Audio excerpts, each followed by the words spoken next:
Yes.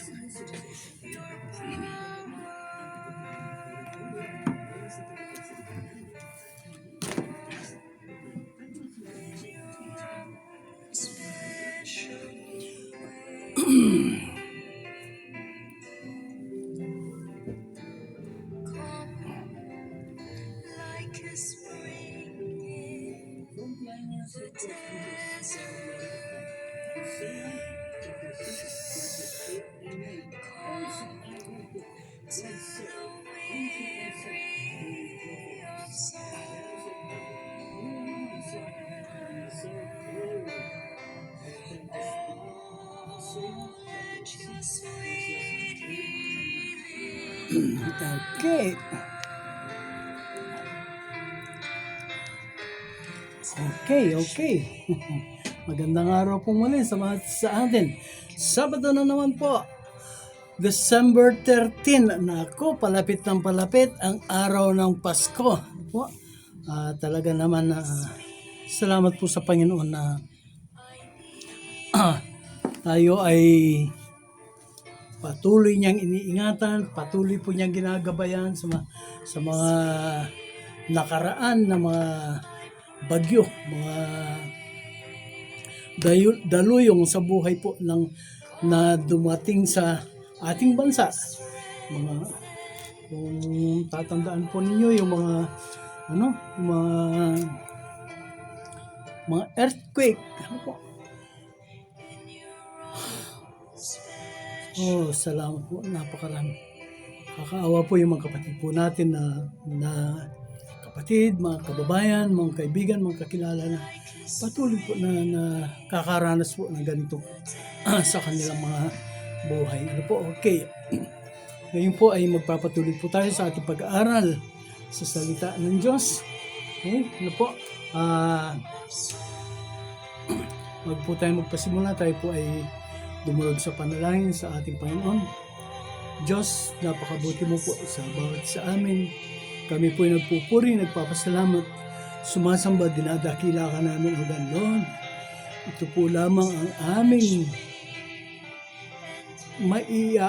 maiaalay sa iyo, ang aming pagpuri, ang aming pagdakila, ang aming pagkilala sa iyong mga pagkilos sa buhay po namin.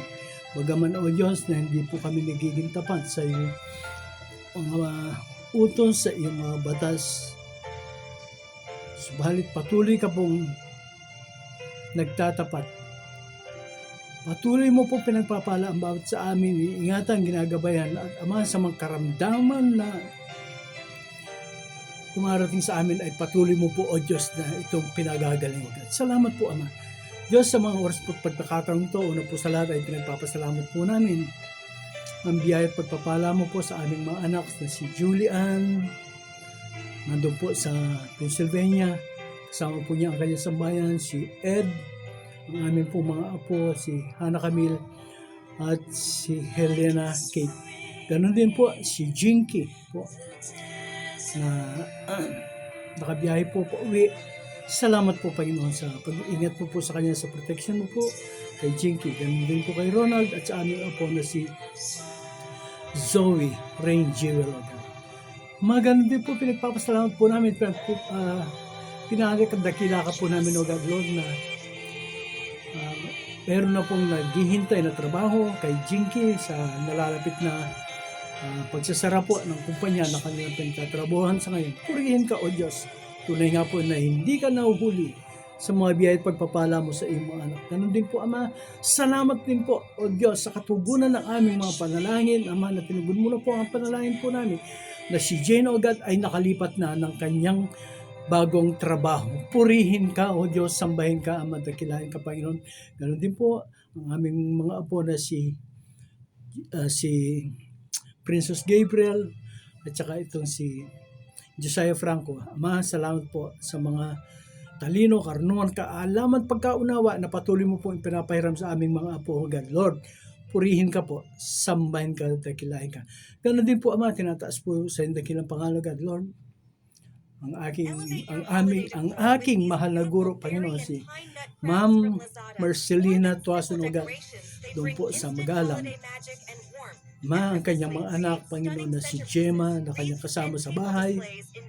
At ganoon din po si Jane, nandoon po sa Canada, kasama po ng kanyang mga anak, O God. Lord, ang pag-iingat mo, gabay, patnubay, protection mo ay patuloy po nilang maranasan, O Diyos.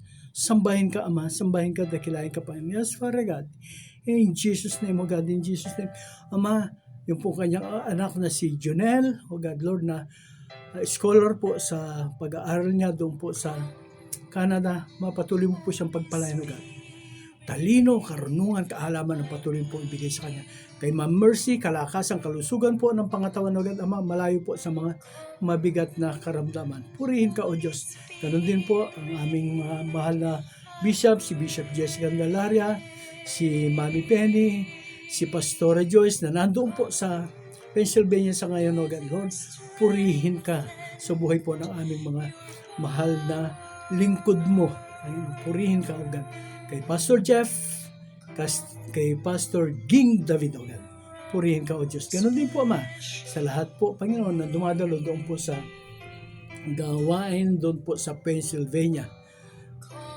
Christ is the answer, Church, O God. Purihin ka. Ganon din po sa kabuuan po ng kapatiran dito po sa CEMI, Angeles City, O God. Sa pangunguna po, Panginoon, yung aming punong pastor, Pastor Joyce Nikowski, Pastor Melvin Dairit, Melvin Desilia, Pastor Dan Pamintuan, Pastora Cecil Escoto, Pastor Rick Zapanta. Ganun din po ang bumubuo po sa Don Watts sa panguna po ni Pastor Aline De Leon, Sister Seth Valentino, Sister Mina Pineda, Sister Gina Carvajales, Brother Will Carvajales, Sister Feli Dimatulak, Sister Ami Malonzo, Sister Aning Baredo, Brother Ed Baredo, Pastor Alan Grafil, Sister Agnes Grafil, O God, Pastor June Dison, ang kanyang may bahay, Panginoon, Sister Marlene, ganun din po ang kanyang anak, si Faith, ganun din po si Pastor Martina, Sister Marlene, ganun din po, Panginoon, si Pastora Nel Kiambao, O God, yes, Lord God. Ganun din po, Ama, si Brother Tom Kiambao, O God, yes, Father God. Sila Pastor Melende Guzman, Sister Linda de Guzman, O God. I speak blessings, O God, guidance, health, and protection sa bawat isa po sa kanila. Ganun din po kay Sister Lita Jacobo, O God, yes, Father God, in Jesus' name. Kay Brother Jerry, yes, Lord God, in Jesus' name. Purihin ka, O Diyos, sambahin ka po sa buhay po ng mga Dawn Watchers, O God, yes, Father God. Kay Pastor Aris, kay Sister Sosel Castro, O God, yes, Father God, in Jesus' name, O God. Pagpalain mo po ang bawat sa kanila. Salamat po sa mga oras pong ito, O God, Lord. Ikaw po, O Diyos, ang magbigay ng talino, karunungan, kaalaman sa akin, O God, Lord. Ang pangunawa sa mga salita mo, O Diyos, ay pagkatiwala mo po sa akin sa paghahayag po ng iyong banal na salita, O God. Ama, ang Santong Espiritu ang siyang subuin mo, nakikilos, magsasalta para sa akin, para po sa iyong kapurihan, para po sa iyong karangalan. Ikaw po ang makita, ikaw po ang madakila, masamba. Ganun din po ang mga kapatid po namin, O God, na may patuloy po nakikinig, sumusubaybay. Sa lahat pong panig ng bansang Pilipinas at sa lahat po ng panig ng mundong ito, O God, Ama, 43 countries, O God, Lord, pagpalain mo po ang lahat ng mga kapatid na ito na patuloy pong nakikinig. Purihin ka, sambahin ka, dakilahin ka, O God, Lord. Sa iyo po ang papuri, sa iyo po ang pagdakila, sa pangalan po na yung bugtong na anak na si Kristo Jesus, sa presensya at kapangyarihan ng Santong Espiritu. Amen at amen. Okay, magandang hapon po sa inyong lahat. Ang oras po natin ngayon ay alas 5:10 na ng hapon. 5:10 na ng hapon. Okay. Nung nakaraang Sabado po, ang ating pag-aaral ay pinabagatan po natin na Finding Jesus in the New Testament. Po, Finding Jesus in the New Testament. Ngayon po, yung pong pag-aaral po natin na yun ay kung paano na nakita po, kung paano nakita ng mga tao, ng mga matatalino, na marurunong, ng mga bihasa ang Panginoong Hesukristo, na wala pa po yung nasusulat na aklat po ni Mateo, Marcos, Lucas, Juan, at saka wala pa rin po ang aklat po ng mga gawa at ng aklat po ng Roma. Ano po? Okay. At ngayon po, so ang ating pong pag-aaral nung mga nakaraang linggo pa, ng mga nakaraang Sabado pa, ang ating pong pinag-aaralan noon ay Finding Jesus in the Old Testament. Ito po ay ating nakita. Ano po? Ang ating pong Panginoong Hesukristo, ito po ay ating nakita doon po sa buhay po ni Jose. Ano po? Yung pong buhay ni Jose, na ito po ay buhay po ng ating Panginoong Hesukristo, na kung saan itong si Jose, siya po ay kinamuhian o galit ang kanyang mga kapatid sa kanya. That is our Lord Jesus. Ang kanyang mga kapatid ay galit sa kanya. Sinasabihan nga po siya na siya ay isang baliw. Pag siya po ay nagpapahayag ng salita ng Diyos, ng salita ng buhay, ng salita ng katotohanan. Okay, at ganoon din po, si Jose, siya po ay kanilang pinag-isipan na patayin. Ganoon din po ang ating Panginoon Jesucristo, siya po ay tinangkang patayin po ng mga eskriba at ng mga mamamayan. Pero hindi po sila nagtagumpay. Si Jose, siya po ay itinapon doon po sa hukay. Ang ating Panginoong Jesucristo po, ganun din po, siya po ay nagpunta po doon sa kailaliman. Ano po? Tapos po, si Jose, siya po ay ipinagbili. Ang ating Panginoong Jesucristo, siya po ay ipinagbili din. So, yung napag-alaman po natin yon. At doon po sa Old Testament, nakita din po natin. Doon po sa aklat po ng Genesis. No po, the first 10 names in the Bible na binanggit na kung saan ang ating Panginoong Jesucristo, siya po ay nakita. Genesis chapter 5. Pasimula po sa verse 1. No po, hanggang ito po ay sa verse 32. Ang sabi nga po doon, lahat po ng mga pangalan na nandoon ay nagsasabi, nagpapahayag patungkol po sa ating Panginoong Jesucristo. Ang mga pangalan iyan ay nagsasabi na binuo po natin na mine appointed mortal sorrow, but the blessed God came down, declaring His death will bring to the despair, declaring will bring rest to the despair. Ano po? Diba yun po ang ating Panginoon Jesucristo? Tapos din po, ang ating Panginoon Jesucristo, doon po sa Old Testament, ay nakita po din po natin sa pangalan po ng mga anak ni Jacob. Itong si Simeon, si Levi, si Juda, si Benjamin.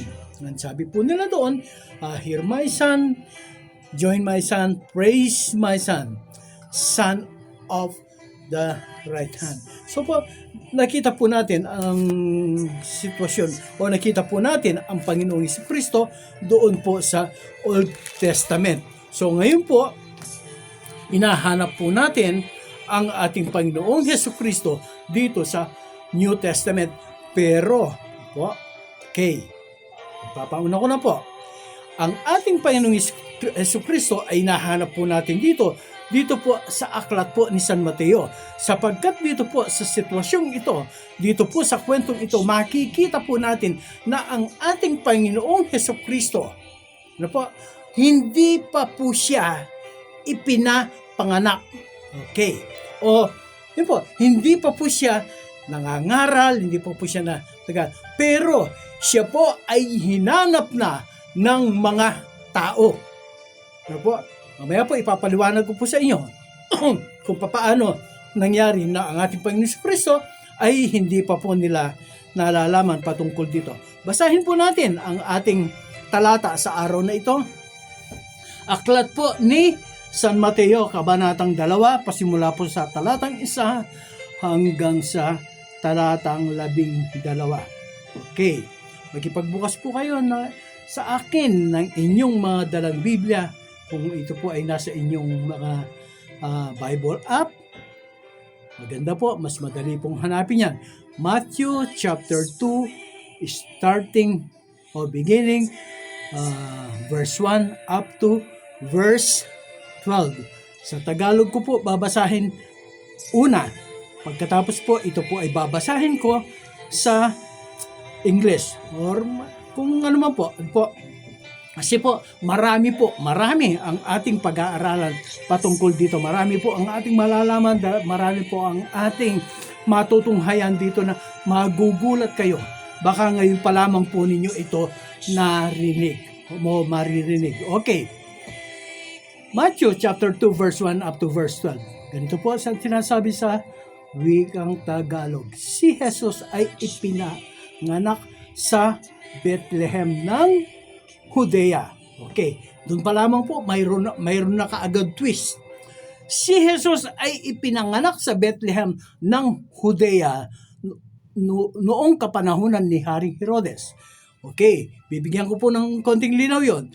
Dito po, sinabi po rito, in-specifico po yung Bethlehem ng Judea. Dahil baka mayroon pong ibang lugar na kung saan ay Bethlehem din po ang pangalan na hindi po sa Judea. So makikita po natin dito sa Bethlehem ng Judea. So yung po ang nagsasabi na baka mayroon pang ibang lugar na kapareho po ng kanyang pangalan. Okay, sa verse 1 pa lang po yan. Verse 1a. Okay. Dumating naman sa Jerusalem ang ilang pantas mula sa silangan. So meron pong mga pantas na dumating na mula sa silangan. From the east. Okay. At nagtanong-tanong doon, nasaan ang ipinanganak na hari ng mga Hudyo? Nakita namin sa silangan ang kanyang tala at naparito kami upang sambahin siya. Nang babalitaan ito ni Haring Herodes, siya'y naligalig, gayon din ang buong Jerusalem. Okay. Thank you, Lord. Kaya tinipon niya ang lahat ng punong saserdote at mga eskriba sa Israel at itinanong sa kanila kung saan ipanganganak ang Mesiyas. Sa Bethlehem po ng Judea. So iniulit po yon. Tugon nila, ganito ang sinulat ng propeta. Ang nagsasalita po dito ay yung mga eskriba at mga saserdote. Sabi po na, ang tugon nila, ganito ang sinulat ng propeta, at ikaw, Bethlehem, sa lupain ng Huda ay hindi nga huli sa mga pangunahing bayan ng Huda, sapagkat sa iyo lilitaw ang isang pinuno na mamamahala sa aking bayang Israel. Nang mabatid ito, lihim na ipinatawag ni Herodes ang mga pantas at itinanong kung kailan lumitaw ang tala. At pinalakad niya sila patungong Bethlehem matapos pagbilinan ng ganito. Humayo kayo at inyong hanaping mabuti ang sanggol.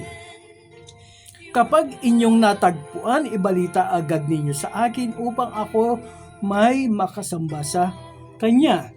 Verse 9, at lumakad na nga ang mga pantas. Muli silang pinangunahan ng talang nakita nila sa silangan hanggang sa sumapit sila sa tapat ng kinaroroonan ng bata.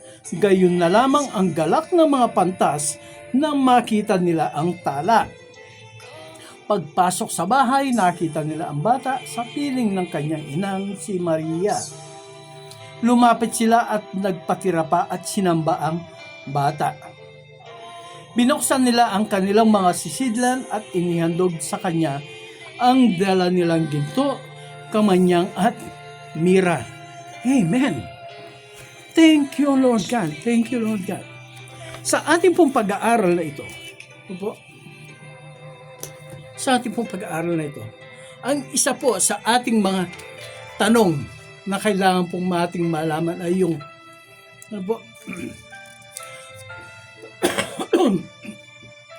paanong nalaman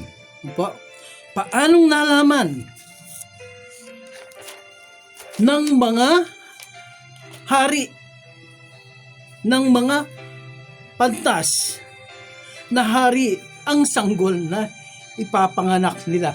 At paano nilang nalaman na mayroong ipinanganak na hari na ng Hudyo doon sa Bethlehem? Sa ating pong pag-aaral, sa ating pong pagbabasa, ipinakita po dito sa verse 2, basahin ko po sa verse 1, sa English na po ito. Now after Jesus was born in Bethlehem of Judea in the days of Herod the king, behold, wise men from the east came to Jerusalem, saying, Where is he who has been born King of the Jews? For we have seen his star in the east and have come to worship him. Doon pa lamang po tayo sa verse 1. Okay.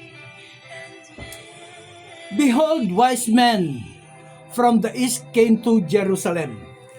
From the east, they came to Jerusalem. Dito po sa ating binabasa na ito, kung ang sinasabi pong ito na is ay yung Persya, doon nanggaling po ang mga hari na ito o ang mga wise men na kung tawagin po sa sa Hebrew o sa Greek ay Magi. Sa atin po ng mga Pilipino, mago, sa Tagalog Magi. Sa iba naman po ang tawag po nila diyan ay mga kings o mga hari. Pero kung atin pong babasahin ang Biblia at atin pong iyang susuriin, ang mga ito na dumalaw sa ipinanganak na sanggol, hari ng mga Hudyo, ay mga wise men, mga matatalinong tao. Sila po ay mga astrologers, sila po ay nag-aaral ng mga star, ng mga bituin, ng mga tala. Binabasa po nila ang kalawakan. They are very wise, very talented, very knowledgeable. So, dito po sa sinasabing ito, they came from the east. Napakalayo po ng lugar na kanilang nilakbay upang mapuntahan nila ang kinaroroonan ng sanggol na hari ng mga Hudyo. Sa buhay po natin ng mga Kristiyano, mga mananampalataya, malayo po ang ating takbuhin, mahirap po ang ating takbuhin. Katulad po ng mga mago, katulad po ng mga wise men na ito.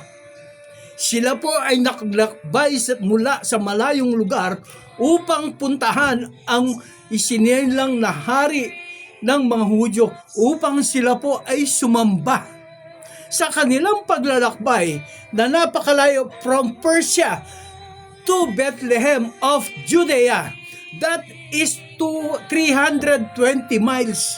320 miles po ang layo, ang agwat po ng lugar na iyon. Ngayon, nung mga panahon iyon, wala pa pong eroplano, wala pa pong mga kotse, wala pong mga sasakyan, wala pong tricycle o taxi, wala pong Grab. Ang mode of transportation po nila noon ay ang pagsakay sa kamelyo o pagsakay sa mga kabayo at mga asno. Napakatagal po na pagbibiyahe. Masakit sa katawan. At sa kanilang pagbabiyahe, sila po ay dadaan sa mga bundok, sila po ay dadaan sa mga ilang, doon po sa mga disyerto. At sa kanilang mga paglalakbay na ito, maraming mga panganib ang kanilang susuungin. Pero ang mga taong ito na tinatawag na wise men, sila po ay hindi nagdalawang isip na magpunta doon sa Jerusalem sapagkat nakita nila ang tala ng hari ng Hudyo. Ngayon, ang sabi nga po nila nung sila po ay makarating doon, ano po? Pinagtanong po nila kung nasaan ang isinilang na sanggol na hari ng mga Hudyo. Alam po ninyo, tayo po namang Kristiyano, kung hindi po natin alam ang mga dahilan bakit tayo po ay nakakaranas ng mga pagsubok sa ating mga buhay, nakakaranas po tayo ng mga pag-uusig sa ating mga buhay. Magtanong po tayo. Magtanong-tanong po tayo sa ating mga pastor, magtanong-tanong po tayo sa ating mga kapwa Kristiyano mananampalataya na matagal na sa kanilang paglilingkod. Magtanong-tanong po tayo, wag po tayong mahiya. Katulad po ng mga ito, wise men, sila po ay nagtanong-tanong. Ang sabi nila, nandito kami upang sambahin siya, upang kami ay sumamba sa Kanya. Kaibigan ko, malapit na po ang Pasko. Malapit na po ang pagsilang ng ating Panginoong Kristo. Hindi po yung December 25 ang ating ipinagseselebra. Ano po? Ulit-ulitin ko. We are not celebrating the calendar. We are not celebrating the date.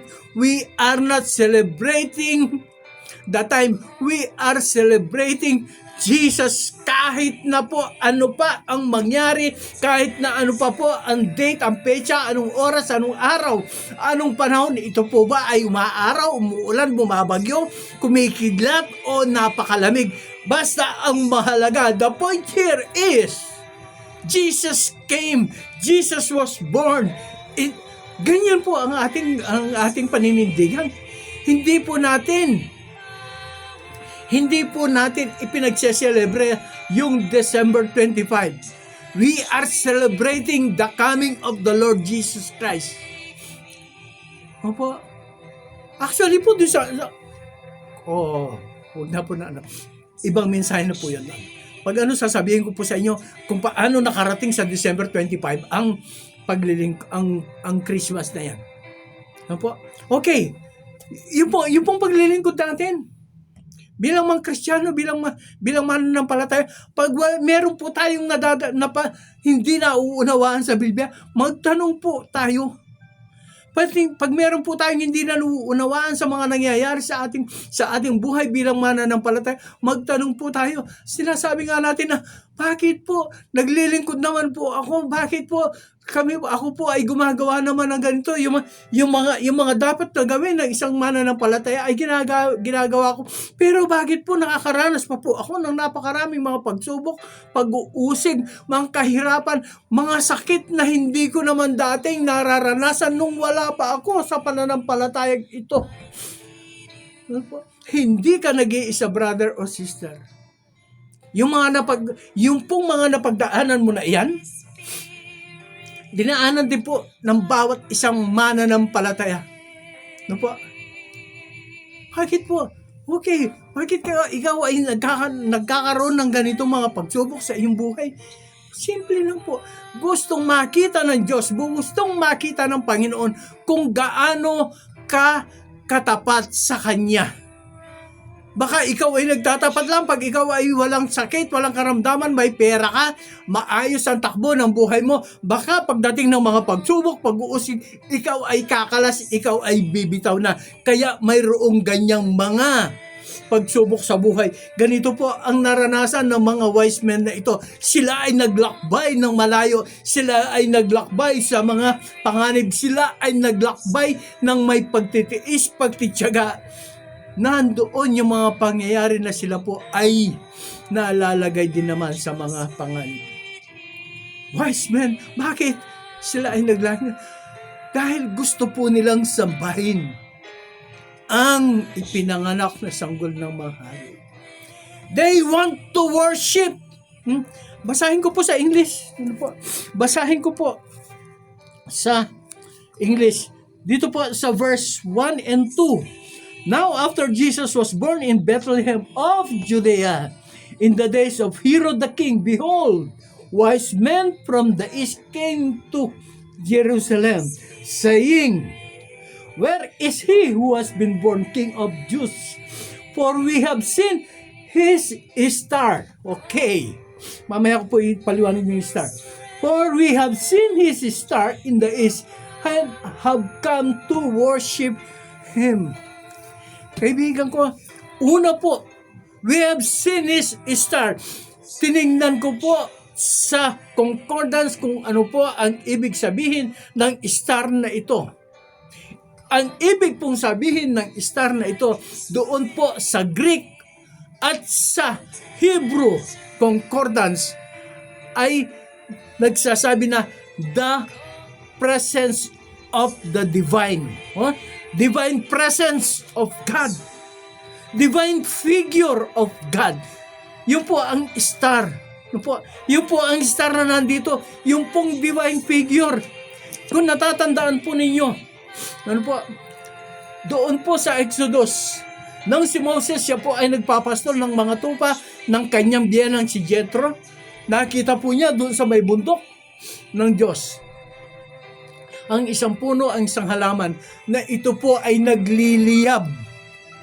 Pero hindi po natutupok. Nung ito po ay kanyang lapitan, tinignan niyang mabuti, nakarinig po siya ng tinig ng Diyos.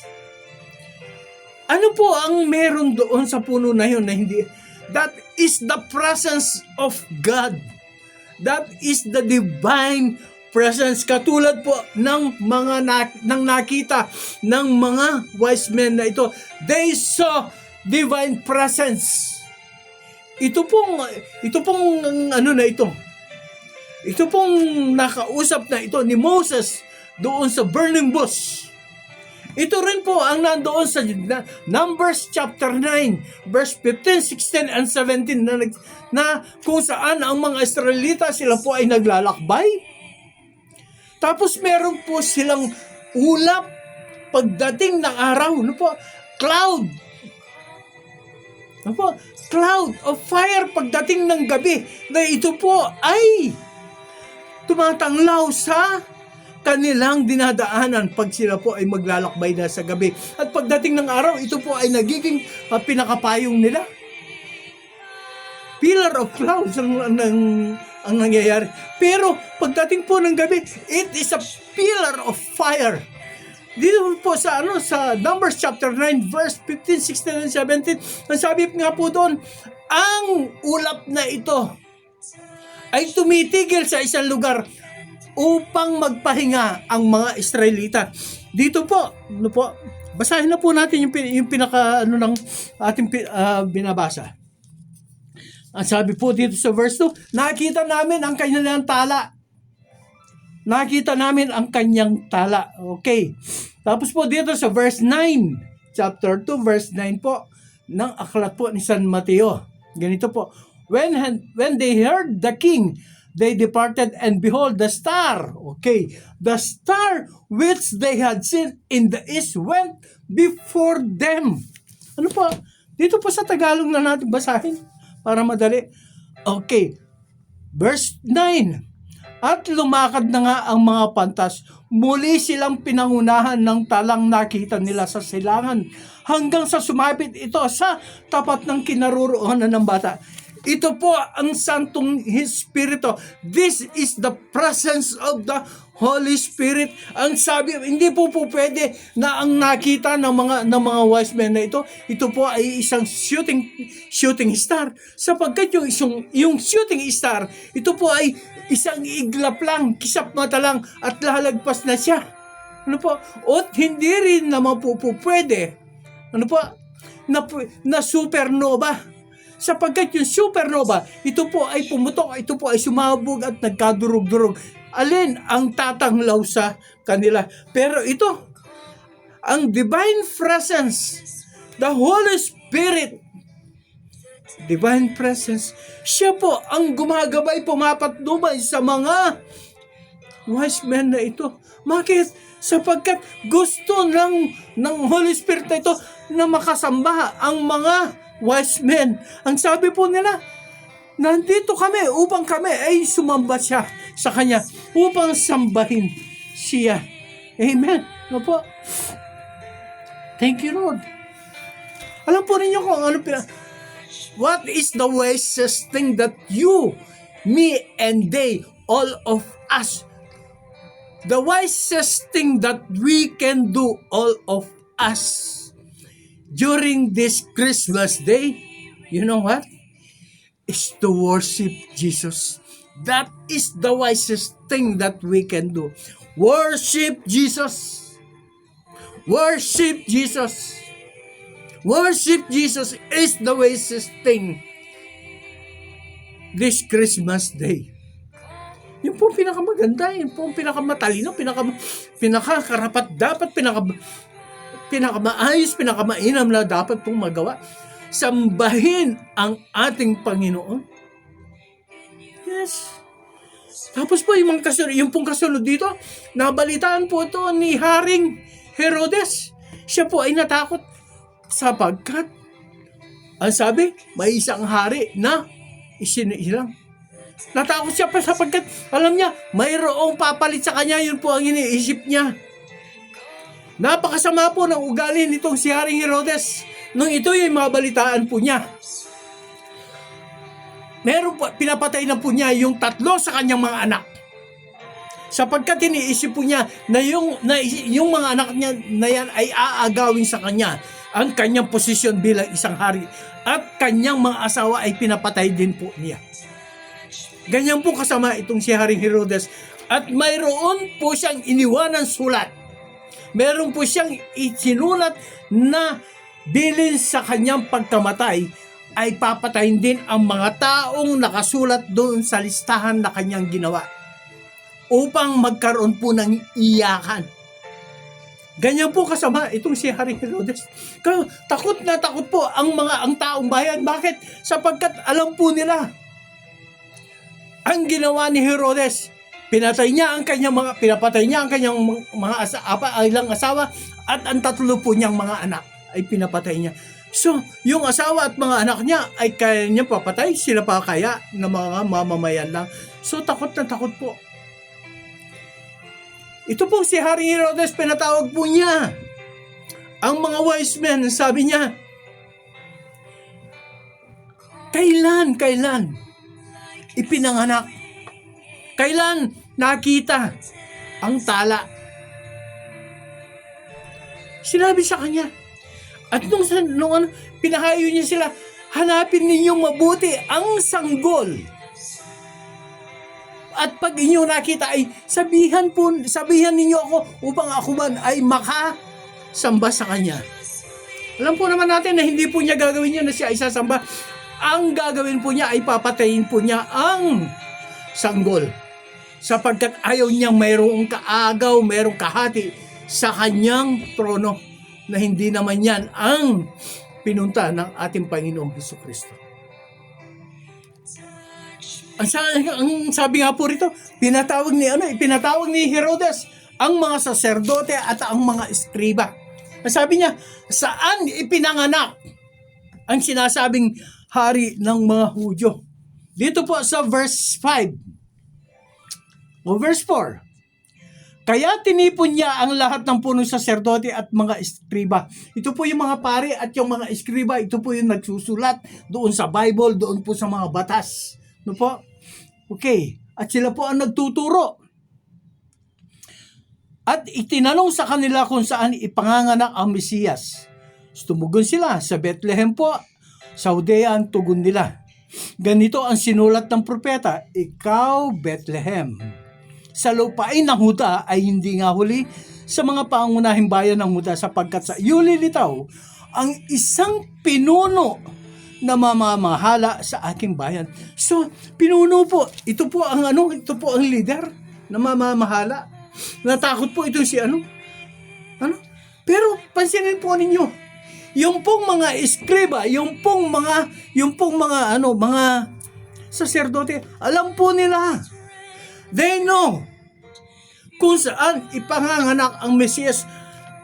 But they did nothing. Alam nila na Mesiyas ang ipapanganak. Ito po sinabi. Alam po nila yung Biblia.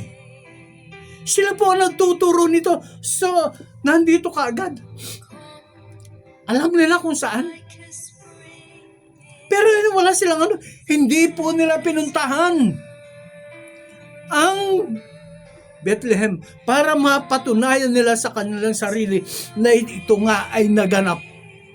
Yung pong mga eskriba, yung pong mga saserdote na iyan. Alam po ninyo, praise God. Marami pong mga nagtuturo patungkol po sa salita ng Diyos.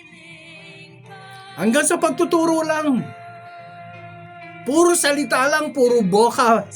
Wala rin naman sa gawa na pumunta kayo doon, pumunta kayo dito, pumunta kayo doon. Makikita nyo ang presensya at kapangyarihan ng Panginoon. Pero sila mismo, yung po mga nagtuturo,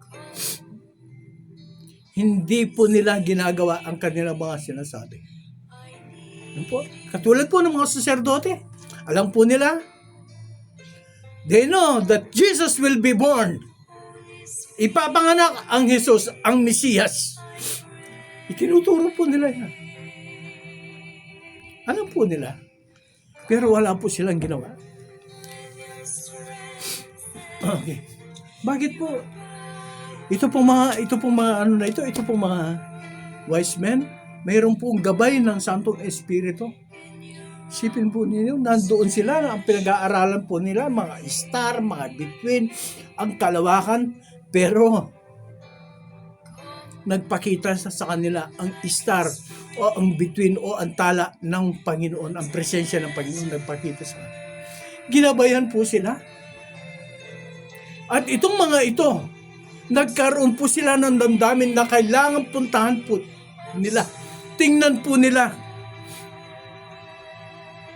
ang itinuturo ng Diyos sa kanila. Pinapatnubayan sila ng Diyos. Sa atin po ng mga mananampalataya, pag ikaw ay nagsisikap na makita mo, maranasan mo, madama ang kapangyarihan ng Diyos, ang Diyos mismo, ang Santong Espiritu mismo, ang siyang lalapit sa iyo upang ikaw ay tulungan, gabayan kung paanong tayo ay makakarating doon sa kinaroroonan ng hari ng mga Hudyo. Katulad po ng mga wise king. They were being led, they were being guided, they were being taught, they were being protected by the Holy Spirit para po makarating doon sa kinaroroonan ng sanggol. Tayo po, mga Kristiyanong mga mananampalataya. Oo, mahirap ang buhay ng isang Kristiyano. Maraming pag-uusig, maraming mga pagbatikos, maraming mga pagtitiis, maraming pagtitiyaga. Kasama po sa buhay yan. Kasama po sa buhay. Ang ating Panginoong Jesucristo nga, nung siya ay matapos mag-ayuno, manalangin, Matthew chapter 4, pagkatapos, siya po ay pagod, siya po ay puyat, siya po ay gugutom. Pero dumating po ang manunokso. Ang sabi na ng manunokso, kung ikaw ang anak ng Diyos, gawin mong tinapay ito. Alam ng manunokso na gutom ang ating Panginoon Jesucristo. Kaya inalok niya sa tinapay. Pero ang sabi ng Panginoon, nasusulat. Hindi lang sa tinapay na bubuhay yung tao, kundi sa mga salita na lumalabas, lumamumutawi sa bibig ng Panginoon. Ganyan po na. Bakit po alam na? Binabasa po. Tayo po, meron po tayong Biblia. Meron po tayong aklat. Baka yan po ay binabasa lang pagdating po ng araw ng pagsamba, pagdating po ng yung pagsamba, araw po ng linggo. Lunes hanggang Sabado, hindi po yan nabubuklat. Yan po ay nakasarado, nandun lang, nakatambak lang sa isang tabi. Buksan po natin para po alam natin kung ano sinasabi ng Biblia. Masabi po natin na nasusulat. Sabihin po natin sa kaaway, nasusulat na ganito. Mga pagsubok nandiyan. Oras, ito po ang sa oras na ikaw ay tumanggap sa ating Panginoong Jesucristo bilang iyong Diyos at tagapagligtas, right there and then, ang kaaway, ang Satanas, ang masamang espiritu ay uumpisahan ka na niya na tuksohin, uumpisahan ka niya na pahihirapan. Kaparehan po nito. Huwag po tayong huwag po nating ipagwalang bahala, yung nalalaman po natin, yung pong head knowledge natin, alam natin lahat eh. Alam po natin, ang laman ng Biblia. Genesis hanggang Revelation, alam po natin laman yan. Pero hanggang dito lang head knowledge. kapareho po ng mga saserdote at ng mga eskriba. Head knowledge lang po. Hindi man nila hinanap ang Panginoong Jesucristo. They did not try to find the Lord Jesus Christ. Ito pong mga wise men, napakalayo ng pinanggalingan na, but they make effort. No po, naghirap sila. Hinanap nila ang ating Panginoon.